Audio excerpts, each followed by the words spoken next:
এক নম্বর মাসআলা, আমাদের সমাজে দেখা যায়, আপনার এই মসজিদের ইমাম সাহেবকে আমরা ডেকে এলাম কোরবানি দিই, হুজুর আসেন আমার গরুটাকে জবাই করে দিয়ে যান। জবাই করার আগে হুজুরের কাছে একটা লিস্ট দিয়ে দিই, হুজুর আমাদের পরিবারের লোক হলো 10 জন। পরিবারের লোক কয়জন? 10 জন। তো আজকে এই যে 7 জনের তালিকা আপনারা দিলাম, এই 7 জনের নামে আপনি কোরবানি পশুটা জবাই করে দেন।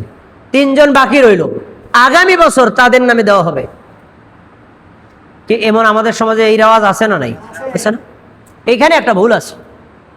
ভুলটা হলো, এই 10 জন ব্যক্তি যদি একসাথে আয় করে, একসাথে ব্যয় করে, এক ঘরে থাকে, একই পাতিলের খাবার খায়, তাহলে এটাকে বলা হয় যৌথ পরিবার। কি পরিবার?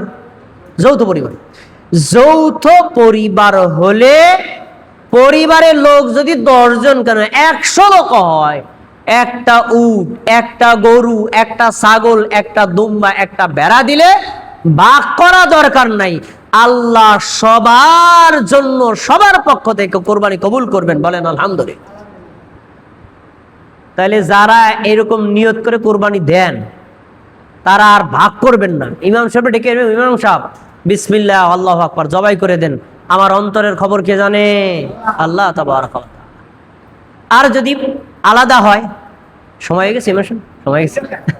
আচ্ছা, তাহলে আজানটা দিয়ে দিবেন আগে নাকি? আচ্ছা, আমি এই মাসলা শেষ করে দিই, আবার আজান দিন। আর যদি পাতিল আলাদা হয়, ধরেন আমার পরিবার, আমরা ভাই 3 ভাই, 3 ভাইয়ের সংসার আলাদা, আয় আলাদা, ব্যয় আলাদা, সব কিছু আলাদা। কোরবানির সময় একখানে 3 জনে মিললে একটা কোরবানি হবে না, 3 জনের আলাদা দিতে হবে। আর 3 জনের আয় একসাথে, ব্যয় একসাথে, একই পাতিলে খাবার খায়, এবার ঠিক আছে। যদি পরিবার আলাদা হয় তাহলে একত্র করা যাবে না, আর একই পরিবার হলে আলাদা করা লাগবে না। কত সুন্দর সিস্টেম না? তাহলে ইসলাম কত সহজ করেছে। আপনি যদি একটা প্রাণী জবাই করেন, আপনার পরিবারের ছোট্ট শিশুটাও পর্যন্ত কুরবানির নেকি পেয়ে যাবে। আলহামদুলিল্লাহ। আল্লাহ রাব্বুল আলামিন আমাদের কুরবানি নামক শ্রেষ্ঠ আমল করার তৌফিক দান করুন, আমিন। আজানটা হোক, তারপরে 2-3টা কথা বলে আমরা জামাত শুরু করবো ইনশাআল্লাহ।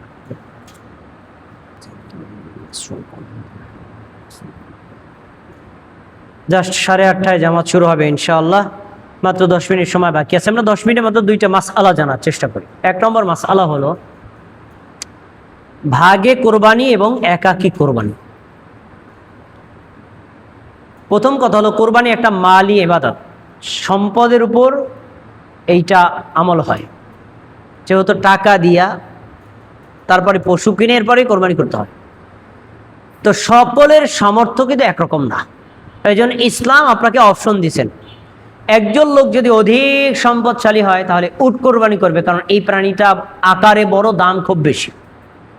কুরবানি উট কিনতে সক্ষম না, তাহলে উটের চাইতে কম দামি কি গরু, গরু কোরবানি করবে না। এই গরুও কিনতে সক্ষম না, তারপরে ছোট লেভেলের প্রাণী কি, ছাগল, ভেড়া, দুম্বা। এই 3টা কাছাকাছি মূল্য, ছাগলের মূল্য, ভেড়ার মূল্য, দুম্বার মূল্য কাছাকাছি।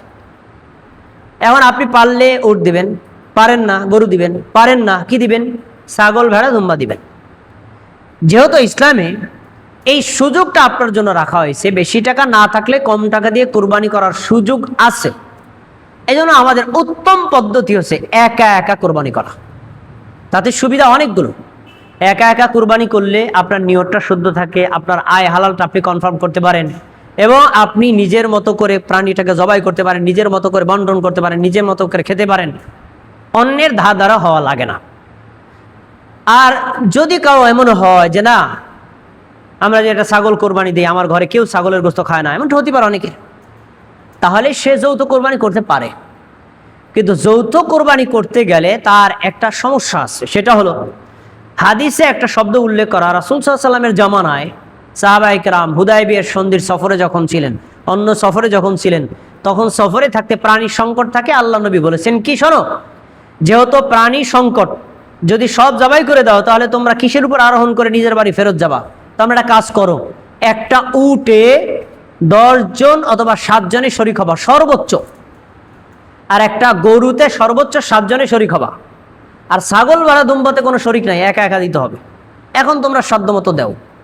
এই যে 7 এবং 10, এই সংখ্যাটা হলো সর্বোচ্চ সংখ্যা, কম জায়েজ। বোঝানোর জন্য বলি, একটা গরুতে 2 ভাগে জায়েজ, 3 ভাগে জায়েজ, 4 ভাগে জায়েজ, 5 ভাগে জায়েজ, 6 ভাগে জায়েজ, 7 ভাগেও জায়েজ, 8 ভাগে দেওয়া যাবে না, দিলে কোরবানি হবে না। একটা উটে 1 2 3 4 5 6 7 এভাবে ভাগ করতে গেলে 9 10 ভাগ পর্যন্ত হবে, 11তম ভাগে উট দিলে উট কোরবানি হবে না। সর্বোচ্চ সংখ্যার কথা বলা হয়েছে। এখন যৌথ কুরবানি করার চাইতে একাকী কুরবানি করা উত্তম। একটা মজার কথা হলো, একটা গরুতে ভাগে কুরবানি দিতে গেলে যে টাকা লাগে, ওই টাকা দিয়ে একটা ছাগল দেওয়া যায় নাকি যায় না? যায়। তাহলে যেহেতু উত্তম আমল করার সুযোগ আছে, আমরা ভাগে কুরবানি না দিয়ে একা একাই কুরবানি দেব, এটাই বেস্ট পদ্ধতি। যদি সমস্যা হয় তাহলে আপনারা যৌথ কুরবানি করতে পারেন। এবার একটা গুরুত্বপূর্ণ মাসলা বলছি, সেটা হলো কুরবানির ভাগে আকিকা দেওয়া। আমাদের সমাজে এটা রেওয়াজ আছে না নাই? শোনেন, এই বছরে আগামী বৃহস্পতিবার কোরবানি, খেয়াল করে শুনতে হবে, আগামী বৃহস্পতিবার। এই গত শুক্রবারে বাংলাদেশে যে সন্তান জন্ম নিছে, তার আকিকা কবে হবে বলেন দি? আগামী বৃহস্পতিবার। যেই সন্তান শুক্রবারে জন্ম নেয়, তার পরের বৃহস্পতিবার আকিকা হয়, 7ম দিনে। এই শুক্রবারে যে সন্তানগুলো জন্ম নিল, সৌভাগ্যক্রমে তাদের আকিকা হবে কবে? আগামী বৃহস্পতিবার, ঈদের দিন। তাহলে আকিকা এটা হলো একটা সময়ের সাথে সংশ্লিষ্ট, কথাটা ভালো করে বুঝতে হবে, সময়ের সাথে সংশ্লিষ্ট। কোন দিন? 7ম দিন। 7ম দিনে যদি আপনি প্রাণী কিনতে না পারেন, অর্থনৈতিক সংকট থাকে, তাহলে ছাড় দেওয়া আছে 14তম দিন। ওই দিনও যদি প্রাণী কিনতে পারে নাই, আপনার টাকার সমস্যা থাকে, তাহলে 21তম দিন। এইটাও যদি না পারেন, তাহলে সারা জীবনে যদি একবার করেন, করলে করতে পারেন, না করলে জরুরি কিছু না। দেখেন, খেয়াল করে শুনবেন। এখন প্রশ্ন হলো যে আমরা কিছু মানুষ আছি, 7ম দিনে আকিকা করতে পারতাম, করি নাই, 14তম দিনে করতে পারতাম, করি নাই, 21তম দিনে করতে পারতাম, করি নাই, অন্য সময় করতে পারতাম, করি নাই, কিন্তু আজকে তার বয়স 50 বছর, হে ওই আকিকাটারে কুরবানির গরুর ভাগের মধ্যে ঢুকাই দিছে। এমনটি করা হয় নাকি? হয় না? কিন্তু এই যে কুরবানির ভাগের মধ্যে আকিকার ভাগ দিয়ে আকিকা দেওয়ার দলিল কোন কোরআন মাজিদে নাই, কোরআনের কোন আয়াতে নাই, হাদিসে নাই, সহিহ হাদিসে নাই, জয়ীফ হাদিসে নাই, জাল হাদিসে নাই, কোন হাদিসে নাই। একটা যুক্তি দিয়ে সিস্টেমটা চালু করছে। যুক্তিটা কি? ভাই, কুরবানি কি? একটা প্রাণীকে জবাই করা। আকিকা কি? একটা প্রাণীকে জবাই করা। কুরবানিটা কি? একজন ব্যক্তির পক্ষ থেকে প্রাণী জবাই করা। আকিকা কি? একজন ব্যক্তির পক্ষ থেকে প্রাণী জবাই করা। দুইটার তো সিস্টেমে মিল আছে, তাহলে একটা একটার সাথে যুক্ত করা যায়। এটা কি দলিল না যুক্তি বলেন দি? যুক্তি। ইসলাম কি যুক্তি দিয়ে চলে না কোরআন হাদিস দিয়ে চলে? তাহলে আমি একটা যুক্তি মারি, যুক্তি যে চলে না তার একটা যুক্তি দিই। দেখেন, আচ্ছা, 5 ওয়াক্ত নামাজের জন্য আমরা আজান দেই নাকি দেই না? কিসের জন্য? জামাতে আসার জন্য, তাই না? আচ্ছা, আমরা এই মানুষ মারা গেলে জানাজায় কি জামাত করি না কি করি না? আজান দেন? কে দিবেন না? কা দেন, যুক্তি দেন। 5 ওয়াক্ত নামাজের জন্য যদি আজান হয়, তাহলে জানাজার জন্য আজান দিতে হবে। যুক্তি দিলাম আমি। এই যুক্তি কি গ্রহণযোগ্য না বাতিল? বাতিল। ঈদের নামাজ আমরা জামাত পড়ি না কি পড়ি না? আজান দেন? কে দিবেন না? কা দেন, যুক্তি দেন। 5 ওয়াক্ত নামাজে আজান আছে, ঈদের নামাজে আজান দিবেন। কিন্তু আপনার যুক্তি বাতিল কেন? শরীয়তের ইবাদত আল্লাহ এবং তোর নবী যেভাবে করেছেন ওইভাবে, যুক্তি দিয়ে বাড়ানো যাবে না, কমানো যাবে না। আকিকা একটা স্বতন্ত্র ইবাদত, ওইটা আলাদাভাবে করতে হবে। কুরবানি একটা স্বতন্ত্র ইবাদত, এটা আলাদাভাবে করতে হবে। দুইটাকে একই প্রাণীর মধ্যে যুক্ত করে দেওয়ার দলিল কোরআনেও নাই, হাদিসেও নাই, চার মাযহাবের ইমামদের থেকেও রেফারেন্স নাই। সুতরাং আপনারা কুরবানির মধ্যে আকিকা কোনোভাবেই যুক্ত করবেন না। আকিকা আলাদা, কুরবানি আলাদা।